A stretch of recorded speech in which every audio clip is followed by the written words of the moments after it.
Assalamualaikum warahmatullahi wabarakatuh, rekan-rekan mahasiswa yang berbahagia dimanapun berada.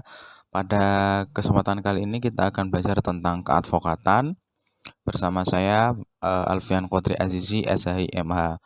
Selamat menyaksikan. Adapun beberapa sub pembahasan pada pertemuan pertama ini adalah pembahasan tentang istilah dan pengertian kedudukan advokat di Indonesia dan apa saja jasa-jasa hukum yang bisa diberikan oleh seorang advokat. Selanjutnya istilah dan pengertian. Sejak lahirnya Undang-Undang Nomor 18 Tahun 2003, Undang-Undang ini memberikan peluang yang sama bagi sarjana syariah dari Fakultas Syariah dengan sarjana hukum dari Fakultas Hukum untuk berprofesi sebagai advokat. Sebagaimana tercantum pasal 2 ayat 1 beserta penjelasannya. Nah, dulu itu kalau kita ketahui bahwa di Fakultas Syariah melahirkan sarjana-sarjana syariah, ada Dokter Andes, ada sarjana agama, ada SSY, ya, SAG, DRS, SAG, SSY, kemudian ada SHI, sarjana hukum Islam. Nah, perbedaan gelar ini memberikan demarkasi bagi mahasiswa lulusan Fakultas Syariah dengan mahasiswa Fakultas Hukum. Yang sebelum adanya undang-undang ini yang bisa menjadi advokat hanya Fakultas Hukum saja dari sarjana hukum. Nah, namun sejak lahir Undang-Undang 18 tahun 2003 semuanya sama, baik dari sarjana syariah maupun sarjana hukum, Fakultas Hukum bisa menjadi advokat. Kalau sekarang malah semuanya memiliki gelar yang sama ya, Fakultas Syariah dan Hukum atau Fakultas Syariah dengan Fakultas Hukum sama-sama gelarnya SH, Sarjana Hukum. Jadi sudah diakui, tidak terlihat lagi perbedaan yang mencolok, tidak terlihat lagi tidak akan ada lagi pertanyaan-pertanyaan yang menggelitik biasanya. Kalau sarjana syariah kan yang dipelajari hanya ilmu-ilmu agama gitu. Maka bagaimana dengan ilmu-ilmu hukum, apakah dia menguasai? Padahal materi-materinya atau SKS-nya ya, itu kan juga belajar banyak tentang hukum positif atau hukum umum. Jadi Fakultas Syariah sebenarnya lebih kompleks mempelajari hukum positif dan hukum Islam itu sendiri. Kemudian kalau kita lihat dewasa ini, peluang kerja advokat atau sang pemberi jasa hukum terbuka sangat luas. Mengingat perlindungan hukum merupakan kebutuhan pokok setiap individu untuk menegakkan kehidupan sebagaimana kebutuhan pokok lain. Ya, kalau kita amati bahwa kebutuhan hidup itu juga termasuk dalam kebutuhan perlindungan hukum. Dari bangun tidur sampai tidur, ya, kalian bekerja, kalian berhubungan dengan orang atau berinteraksi sehari-hari pasti berkaitan dengan hukum. Dan semakin modern maka semakin kompleks hukum itu. Maka disitulah peluang advokat, karena advokat itu mempelajari atau dia harus menguasai banyak peraturan-peraturan undang-undang, terutama untuk bisa memberikan jasa bantuan hukum. Keluarga modern saat ini tidak lengkap tanpa adanya 3 pilar dari luar. 3 pilar itu adalah dokter pribadi, kiai atau ustadz atau guru spiritual, dan advokat pribadi. Ketika dalam satu keluarga itu mengalami sakit, maka dia akan memanggil dokter pribadinya untuk mendiagnosa apa sih yang sakit apa sih keluarga kami, seperti itu. Kemudian kalau sang keluarga itu memiliki kiai atau guru spiritual, maka ketika hatinya resah, hatinya gundah gulana, maka dia akan meminta nasihat dari guru spiritualnya itu, minta doa, gitu kan. Nah, kalau dia terkena sengketa atau dia bersinggungan dengan hukum, maka dia akan memanggil advokat pribadi. Ini ciri-ciri keluarga modern yang memiliki kelengkapan dalam kehidupan sehari-hari, memiliki ketangguhan ya, ketika dia menghadapi problem-problem itu dia sudah siap dengan faktor-faktor yang mendukung kehidupannya. Indonesia sendiri ada 4 penegak hukum atau dikenal dengan istilah catur wangsa, yakni polisi, jaksa, hakim, dan advokat. Sebagian lainnya menyebut sipir penjara sebagai juga penegak hukum atau mungkin dikenal dengan istilah panca wangsa. Advokat ini berprofesi sebagai penegak hukum yang pekerjaannya memberikan jasa-jasa hukum, baik di pengadilan atau dikenal dengan istilah litigasi maupun di luar pengadilan atau non-litigasi. Beberapa istilah juga menyebut profesi advokat dikenal dengan sebutan sebagai pengacara, lawyer, konsultan hukum, penasehat hukum, kuasa hukum, pemberi bantuan hukum, dan pokrol, dan juga masih banyak lainnya. Ya, sebelum Undang-Undang 18 tahun 2003, pengangkatan pengacara ini oleh Ketua Pengadilan Tinggi dan wilayah kerjanya hanya sebatas seluas Pengadilan Tinggi. Nah, namun sekarang advokat itu diangkat oleh Menteri Kehakiman dan wilayah kerjanya seluruh wilayah Republik Indonesia. Jadi ketika dulu sebelum adanya Undang-Undang Advokat ini 18 tahun 2003, advokat itu hanya bisa bekerja wilayah hukumnya satu provinsi, misalnya kalau dia di Pengadilan Tinggi Provinsi Jawa Tengah berarti hanya bisa di Jawa Tengah atau di Jakarta atau di Jawa Barat atau di Surabaya. Tapi kalau sekarang di seluruh Indonesia dia bisa berprofesi melakukan tadi bantuan hukum, jasa hukum, dan sebagainya. Nah, berbeda dengan notaris. Kalau notaris itu kan wilayah kerjanya sangat terbatas ya di daerah salah satu daerah tertentu saja, mungkin di Jawa Tengah saja atau di mana ya, di Jawa Barat atau di Jawa Timur misal. Dia tidak bisa melakukan kegiatan kenotariatannya itu di seluruh Indonesia. Tapi kalau advokat bisa dimanapun di wilayah Republik Indonesia bisa melakukan profesinya. Advokat dalam bahasa Inggris disebut sebagai lawyer, ya. Kemudian dalam bahasa Arab disebut dengan al-muhami atau al-muhamiyun jamaknya.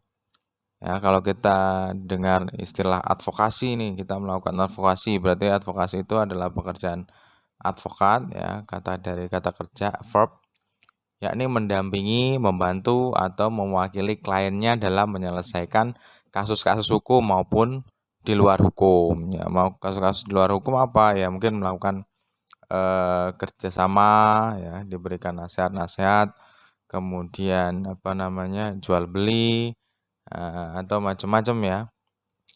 Istilah-istilah advokat dalam bahasa lain juga banyak.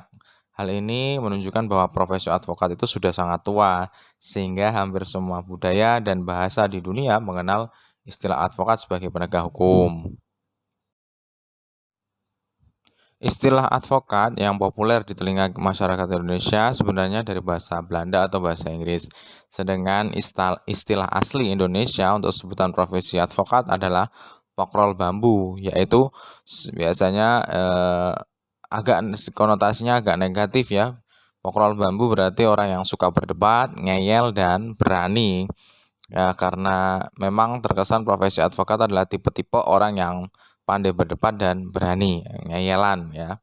Tetapi istilah ini sudah semakin hilang dan diganti dengan istilah baku, yaitu advokat, sebagaimana disebut oleh Undang-Undang Advokat. Ya, undang-undangnya bukan undang-undang pengacara atau bukan undang-undang lawyer, tapi undang-undangnya adalah Undang-Undang Advokat. Ya, ini konotasinya positif karena melakukan advokasi membantu, mewakili, mendampingi, memberikan nasihat dan sebagainya. Kemudian adapun tentang kedudukan advokat di Indonesia, kedudukan advokat yang pokok ada sebagai penegak hukum dan keadilan. Dia melengkapi penegak hukum yang lainnya, yakni polisi, jaksa, dan hakim. Posisinya sebagai partner. Jadi ketika kalian menjadi seorang advokat, maka kalian sudah sah sebagai penegak hukum. Ya. Statusnya sebagai penegak hukum yang bebas dan mandiri, dijamin oleh hukum dan peraturan-peraturan perundang-undangan yang ada di Indonesia. Jadi seorang advokat dia memiliki kemandirian, ya, tidak bisa diintervensi oleh orang-orang lain ketika melakukan profesi hukumnya, penegakan hukum. Kemudian dia juga dijamin oleh peraturan perundang-undangan, maka tidak boleh orang sembarangan mengkriminalisasi advokat misal, atau melakukan pelecehan terhadap profesi advokat, atau melakukan intimidasi, penghinaan dan sebagainya, ya, karena diatur dalam undang-undang konsekuensi-konsekuensi itu. Advokat memiliki kedudukan yang setara dengan polisi, hakim, dan jaksa sebagai partner menegakkan hukum dan keadilan. Maka kedudukan seorang advokat ini sangat dibutuhkan, apalagi dalam memberikan rasionalisasi, ya, alasan-alasan hukum bagi hakim ketika ia menjatuhkan sebuah putusan. Hakim hanya melihat dari fakta-fakta hukum di persidangan. Yang menggali di luar persidangan semua itu adalah advokat yang kemudian nanti memberikan pembelaan, memberikan bukti-bukti, ya, memberikan alasan-alasan hukum di pengadilan. Itu seorang advokat, maka dia kedudukannya sangat penting sekali dalam tadi tercapainya suatu keadilan di muka hukum atau ketika terjadinya satu proses persidangan. Ya, kalau polisi kan dia dengan berdasarkan alat bukti awal dia melakukan penangkapan, berkas diperiksa, kemudian dilimpahkan ke jaksa. Jaksa tugasnya menuntut. Nah, advokat porsinya adalah bagaimana ketika ada seorang terdakwa, misal dia merasa terdakwa itu seharusnya terdakwa itu tidak bersalah, maka advokatlah yang harus berusaha sedemikian rupa meyakinkan hakim. Nah, kemudian kalau misal dia ada terdakwa yang benar-benar bersalah, maka advokat yang lainnya mungkin dari pihak korban harus benar-benar bisa membuktikan kalau terdakwa itu bersalah. Jadi yang advokat sangat menentukan juga dalam keputusan hakim untuk fair, begitu kan. Ya, namun posisi advokat dalam ranah penegakan hukum, sistem peradilan, ya, terutama sistem peradilan pidana, dalam kenyataannya kedudukan advokat ini masih dirasa tidak setara dengan lembaga-lembaga penegak hukum lainnya. Karena ya ada perbedaan prinsip, misalnya lembaga penegak hukum polisi, jaksa, hakim, semuanya itu adalah lembaga pemerintahan yang disokong full, ya. Mereka pegawai negeri atau juga pejabat negara, tapi pegawai negeri, ya, SDM-nya, infrastruktur, ya, kantor, gaji, pembiayaan operasionalnya disokong oleh negara. Sedangkan organisasi advokat adalah swasta murni yang dikelola secara mandiri oleh masyarakat. Bayangkan ketika mengelola organisasi swasta, berarti dia harus berusaha dengan dari jerit keringat sendiri untuk melayani masyarakat itu kembali. Jadi kalau kita lihat di luar negeri, advokat itu sudah ada lembaga masuk dalam ini, ya, dalam sistem pemerintahan. Ada advokat dari dari negara gitu. Kemudian kalau di Indonesia, advokat diwajibkan ketika dalam sistem pidana itu kalau seorang itu dituntut 5 tahun penjara atau lebih, atau hukuman mati, atau dia tidak mampu, maka itu ditunjuk oleh hakim menunjuk seorang advokat untuk memberikan jasa hukumnya, memberikan bantuan hukum terhadap terdakwa. Kalau diselidiki lebih jauh secara normatif maupun kenyataannya dalam lembaga penegakan hukum, sebenarnya penegakan hukum itu tidak hanya terdiri dari lingkungan 3 pilar itu, hakim, jaksa, polisi. Bahkan dari perspektif pemecahan masalah, pembaruan penegak hukum, kalau hanya disebut tiga lingkungan jabatan tersebut bukan saja tidak lengkap, tapi misleading, ya, menyebabkan bias, sehingga kurang dirasa kurang bisa memenuhi unsur-unsur keadilan nantinya ketika advokat itu tidak kurang diperhatikan. Karena bagaimanapun juga dia sebagai faktor penentu ya dalam persidangan. Karena tidak semua orang itu tahu alur persidangan, tidak semua orang itu sadar hukum ya. Nah, ini kalau ada oknum-oknum tertentu, saya katakan oknum ya, karena tidak semuanya melakukan itu, ada oknum-oknum tertentu bisa jadi orang yang bersalah tidak dihukum, tetapi orang yang tidak bersalah justru malah dia dihukum. Ini kan menjadi ironi penegakan hukum nantinya. Kalau kita kaji dari sisi komponen kelembagaan penegakan hukum, komponen utama lembaga atau kelembagaan penegak hukum dapat dijadikan menjadi dua, yaitu pro justisia dan non pro justisia. Pro justisia ini biasanya ada di kop-kop surat lembaga penegak hukum ya, baik polisi, kejaksaan, kehakiman dan sebagainya. Pro justisia itu artinya ya dengan keadilan atau berdasarkan keadilan. Jadi yang mengeluarkan surat itu adalah orang-orang resmi yang sudah disumpah, kemudian memiliki kapabilitas sebagai profesinya, sudah melalui tahapan-tahapan seleksi, tahapan-tahapan pendidikan, sehingga dia berhak melakukan kegiatan atau aktivitas-aktivitas hukum ya, tidak sembarangan. Nah, seperti polisi, jaksa, dan hakim dengan tupoksinya masing-masing, tugas pokok dan fungsinya. Dikatakan pro justisia dan non atau pro justisia murni, dan ada juga pro justisia yang semi murni ya, atau semu atau kuasi administratif Rekpak. Ya, misalnya kalau yang semu itu seperti Bawaslu misal. Ya, dia bisa mengadili, memberikan putusan pada sengketa-sengketa yang sengketa-sengketa peradilan ya, sengketa pemilihan umum ya.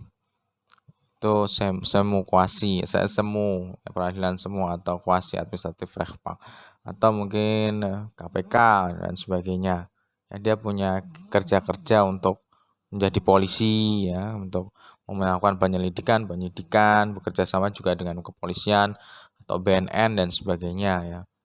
Nah, ini semu kuasi memang lembaga-lembaga khusus yang kemudian dibentuk ya, dalam perkembangan zamannya, perkembangan hukumnya untuk juga melakukan penegakan hukum.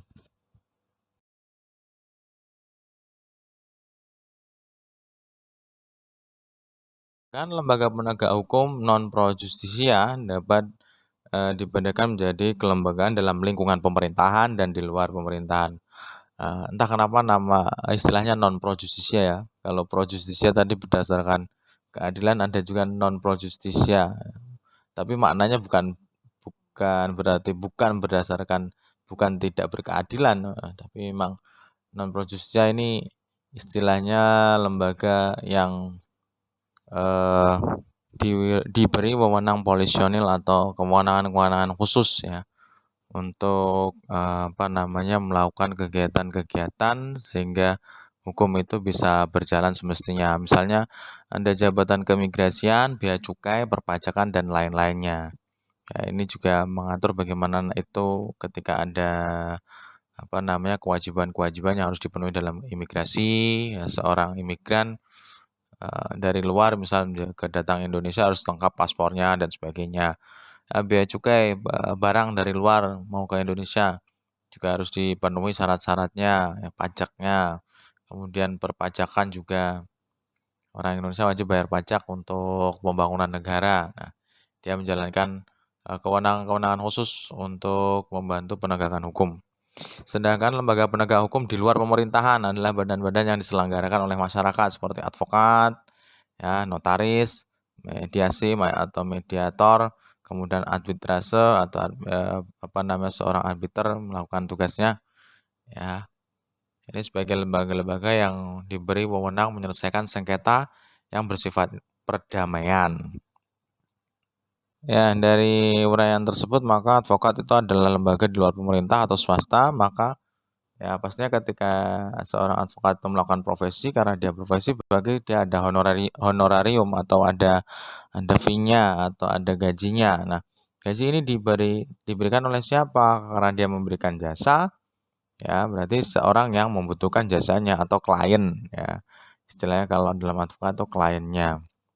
Nah, honorarium atau gaji ya atau fee atau uang apa namanya?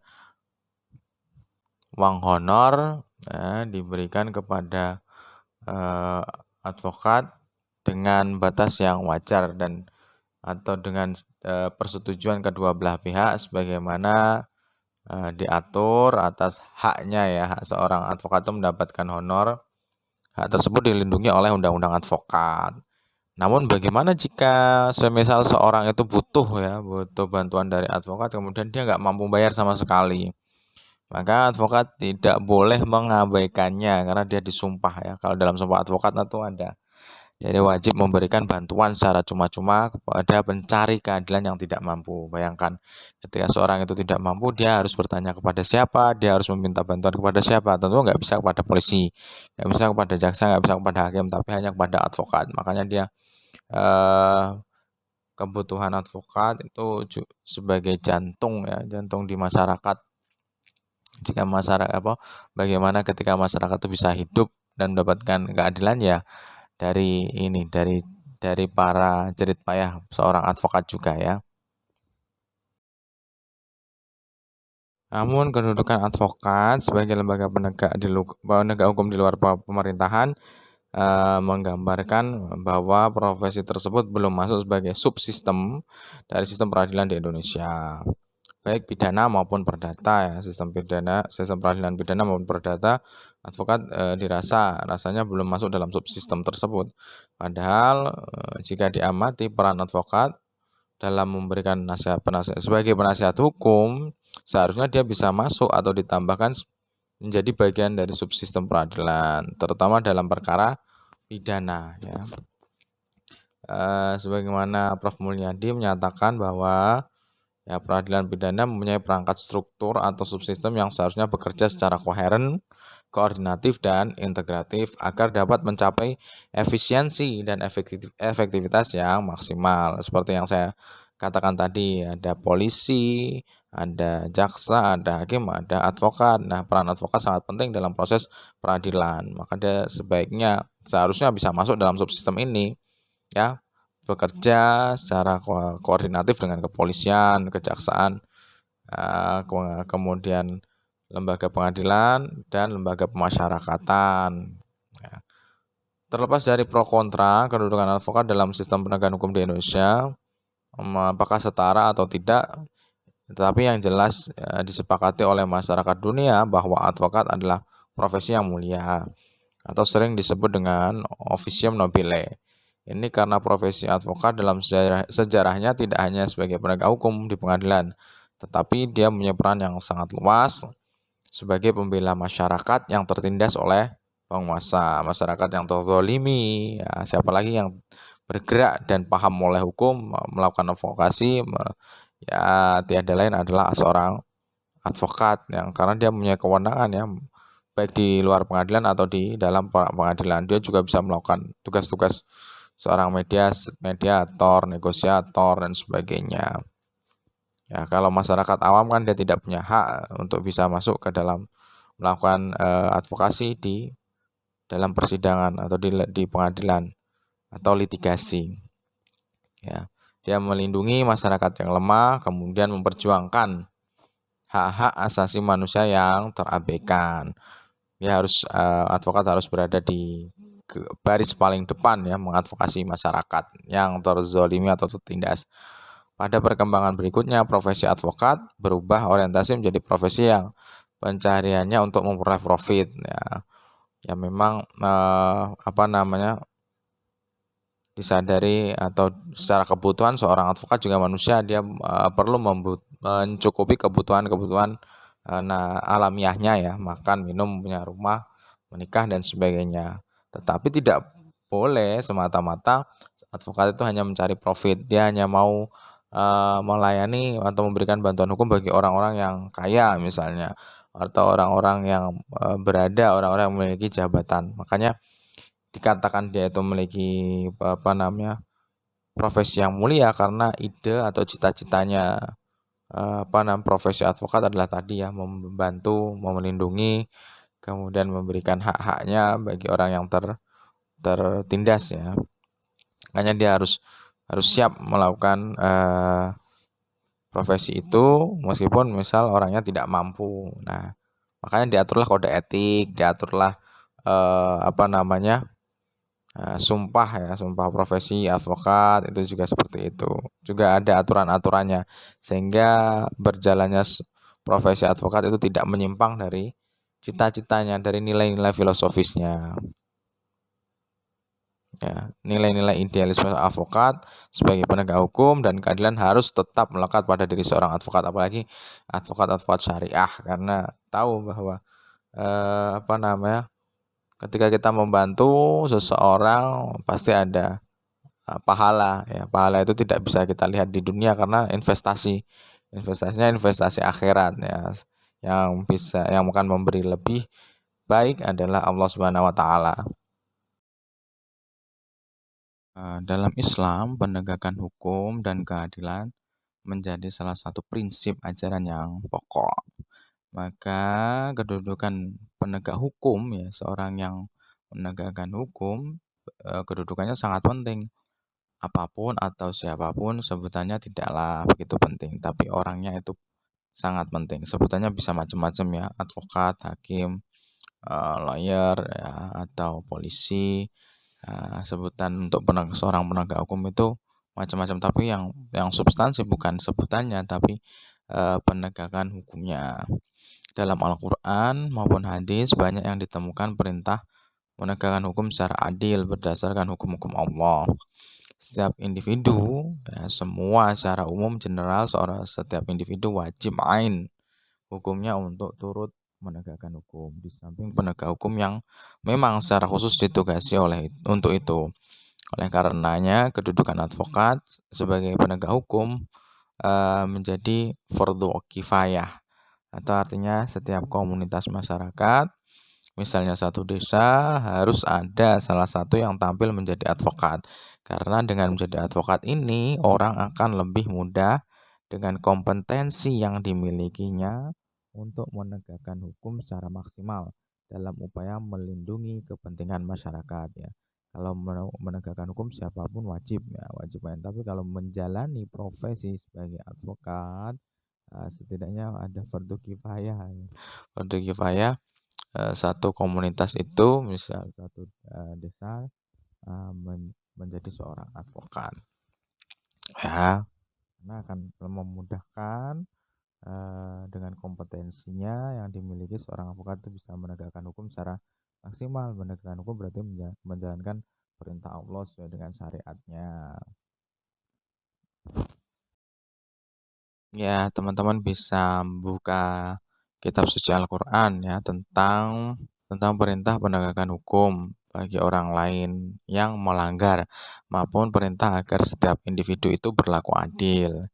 Kalian bisa merujuk pada Al-Quran surat An-Nisa ayat 4, surat An-Nisa surat yang keempat ayat 135, kemudian Quran surat Al-Maidah ayat kelima, surat kelima ayat ke-8, Al-A'raf surat ke-7 ayat 29, An-Nahl surat ke-16 ayat 90, Al-Hujurat surat ke-49 ayat 9.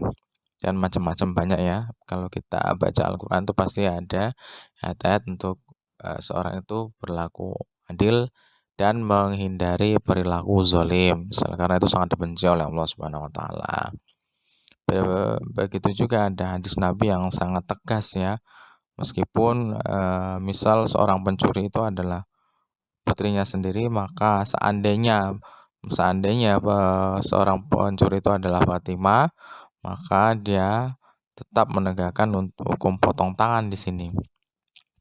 Ya, lau anna Fatimah binta Muhammadin saraqat laqata'tu yadaha. Ini berarti bahwa Nabi sendiri sangat tegas. Jangan kamu milih kasih kalau orang yang orang yang berada, orang yang punya kedudukan sosial tinggi, orang kaya, orang punya jabatan, kamu mengabaikan hukum-hukum Allah, tapi kalau orang yang lemah justru kamu berani untuk menghukumnya. Itu adalah itu bisa menyebabkan itu adalah hancurnya suatu kaum sebelummu, ya kan? Kemudian hukum menjadi advokat ini bisa dipahami dari kaidah fikih yang berbunyi malayatimul wajib illa bihi fahuwa wajib. Ya, tidak akan sempurna suatu kewajiban kecuali dengan suatu atau media yang lain, maka sesuatu yang lain itu atau media itu menjadi hukumnya wajib. Artinya jika perintah menegakkan keadilan itu tidak bisa tercapai atau setidaknya capaiannya tidak maksimal kecuali hanya dengan menjadi advokat, maka hukum menjadi advokat adalah sama dengan hukum menegakkan keadilan, sama-sama wajib, ya. Karena dengan kalian menjalani profesi sebagai advokat, dengan kompetensinya kalian bisa memaksimalkan penegakan keadilan, penegakan hukum yang adil.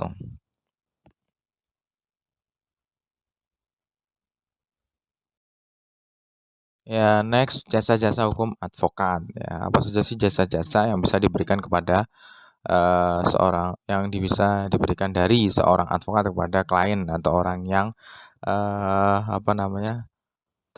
tersangkut kasus hukum atau seorang yang dicederai haknya. Ya, sebagaimana disebutkan dalam pasal 1 Undang-Undang Nomor 18 Tahun 2003 tentang advokat. Advokat adalah orang yang berprofesi memberi jasa hukum kepada klien yang membutuhkan, baik di dalam maupun di luar pengadilan. Ya, advokat ini spesial, ya, bisa di dalam maupun di luar pengadilan.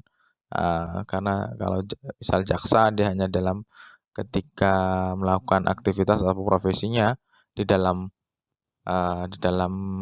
menuntut hanya ada di pengadilan saja, tapi advokat membela kliennya bisa di dalam maupun di luar pengadilan.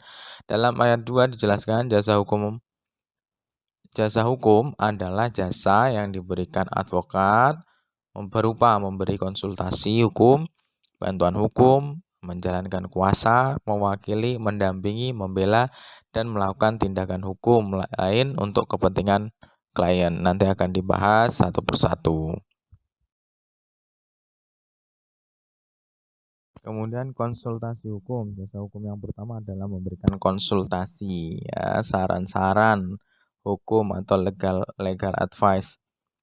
Mula-mula klien datang ke kantor advokat untuk konsultasi hukum. Dia mengemukakan peristiwa hukum atau permasalahan hukum yang sedang dihadapi. Dalam meminta pendapat dan saran-saran untuk memecahkannya, dan meminta pendapat maupun saran untuk memecahkannya. Minta pendapat advokat untuk memberikan saran bagaimana sih memecahkan atau keluar dari problem masalah yang dihadapi seorang klien. Dalam hal ini advokat hanya bersifat pasif, hanya diminta memberikan pendapat hukum dan sekaligus nasihat-nasihat, kemudian strategi dan tahap-tahap penyelesaian perkaranya. Kemudian klienlah yang aktif melaksanakan sendiri petunjuk-petunjuk hukum yang diberikan oleh advokat. Konsultasi semacam ini bisa dilakukan beberapa kali, dan untuk sekarang tidak harus datang, ya, apalagi suasana pandemi seperti ini, ya, tidak harus face to face, tetapi bisa melakukan media online yang praktis seperti SMS, BBM, WhatsApp, atau komunikasi elektronik lainnya, melalui email dan sebagainya, melalui via Zoom, ya. Sekarang BBM udah nggak ada lagi malah ini. Kemudian melalui mungkin melalui website dan sebagainya, ya. Kemudian jasa yang selanjutnya adalah memberikan pendapat hukum atau legal opinion.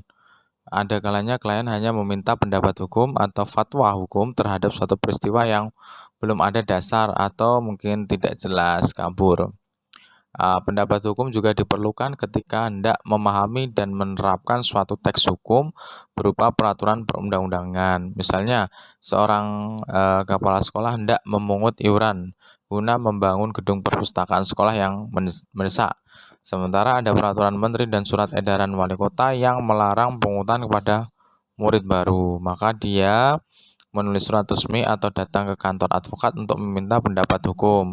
Kemudian advokat dengan keahliannya membuat surat secara tertulis dan resmi yang berisi pendapat hukum mengenai pungutan tersebut melanggar atau sebenarnya diperbolehkan. Nah, ini ya advice ya dari seorang advokat yang sifatnya meminta legal opinion. Bagaimana misalnya melakukan proyek jalan tol di daerah ini, apakah boleh atau tidak boleh membangun rumah, kemudian membangun industri di sebuah pemukiman misalnya. Nah, ini kan seseorang itu seharusnya bisa tahu aturan-aturan hukumnya sehingga tidak bermasalah di kemudian hari.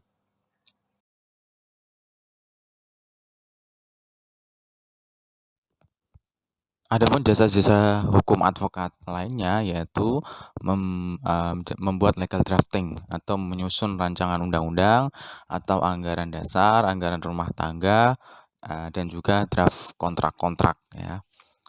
Jika klien seorang advokat adalah ahli hukum, memiliki kompetensi dalam menyusun draft dan melaksanakannya.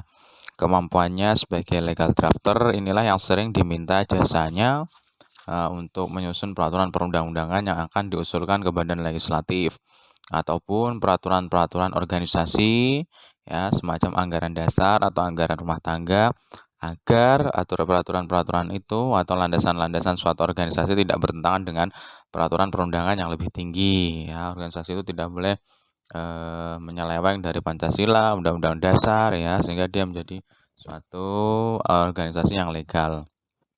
Kemudian draft hukum ini meliputi sistematika. Ya, seorang advokat bisa membuat sistematikanya, formatnya, dan bahasa hukum. Sedangkan substansi hukumnya merupakan keinginan dari kliennya. Termasuk biasanya membuat draft kontrak dalam berbagai bidang, misalnya akad pembiayaan modal usaha antar bank, syariah dengan nasabah dan sebagainya. Kemudian menjadi negosiator. Ya, ini langkah-langkah advokat yang ditempuh sebelum masuk ke ranah litigasi. Ini kenapa jika klien tidak bisa melaksanakan advice advokat karena keterbatasannya. Jika klien sudah datang ke advokat, kemudian dikasih advice, kamu sebaiknya melakukan langkah-langkah ini, melakukan langkah negosiasi atau tawar-menawar ya. Biasanya kalau ada masalah, misal antara buruh dengan pemilik modal, pemilik pabrik buruhnya di PHK tanpa pesangon, silakan lakukan negosiasi. Tapi si pihak buruh ini tidak mempunyai kekuatan atau tidak bisa menahan emosi atau dia tidak bisa membaca situasi ya, maka dia tidak bisa melaksanakan advice tersebut. Dia meminta bantuan atau jasa advokat untuk mewakilinya dengan surat kuasa guna bernegosiasi dengan pihak lawan atau pihak lainnya yang berselisih. Di sini advokat melakukan berbagai manuver, mencari informasi, mengolah data, menyusun strategi, dan aktif melakukan pendekatan guna memperjuangkan hak-hak klien yang diwakilinya. Jika nantinya upaya negosiasi ini tidak berhasil, maka upaya hukum bisa ditingkatkan dengan mengajukan gugatan ke pengadilan atau tahap litigasi. Kemudian advokat juga bisa menjadi mediator. Mediator ini orang yang menengahi kedua belah pihak ya. Mediasi sebenarnya bisa dilaksanakan di dalam atau di luar persidangan. Nah, kenapa kok seorang advokat bisa menjadi mediator? Karena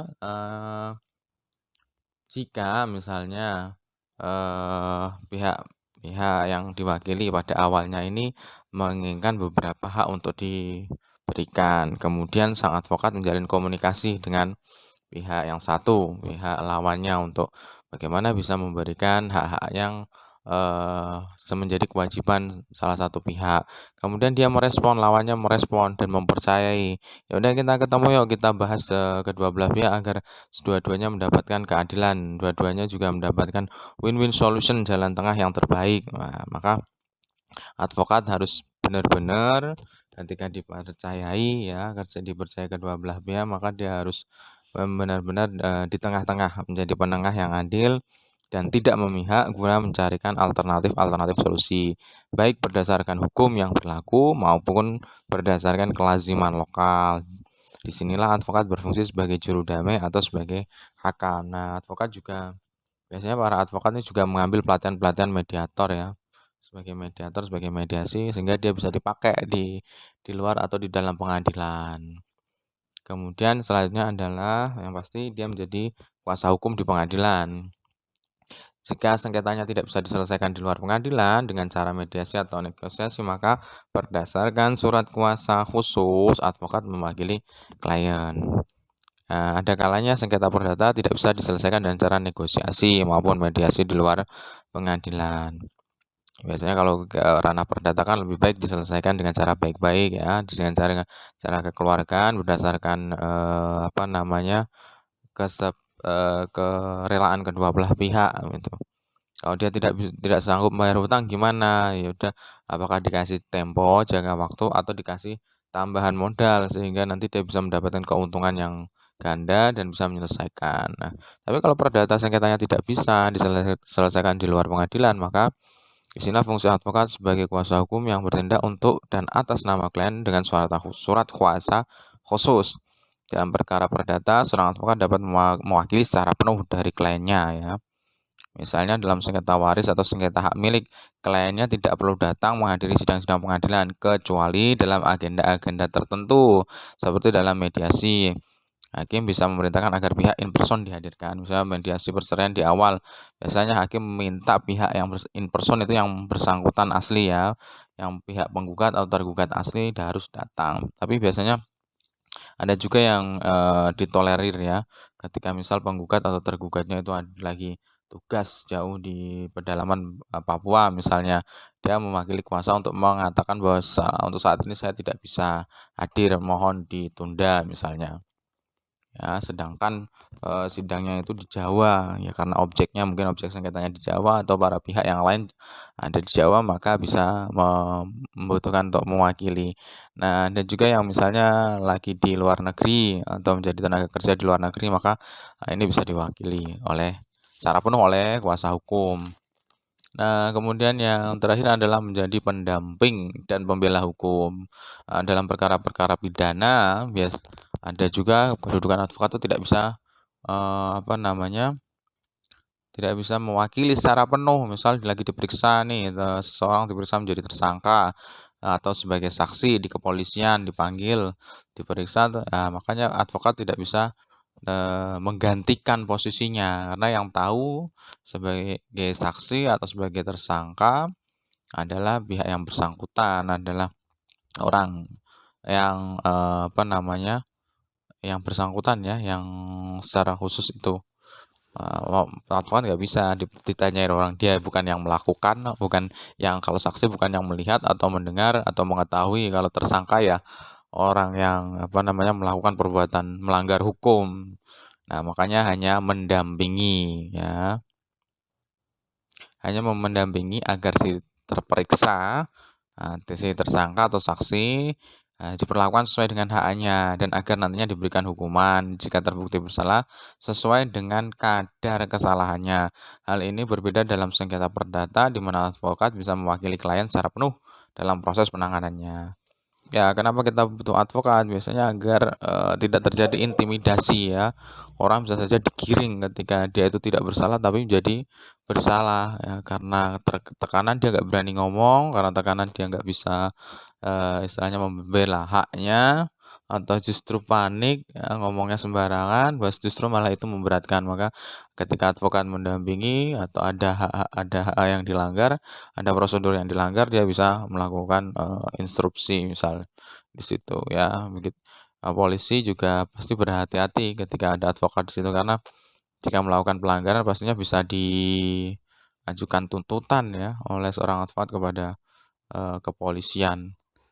Itu mungkin dari saya. Kita lanjutkan dengan sesi diskusi.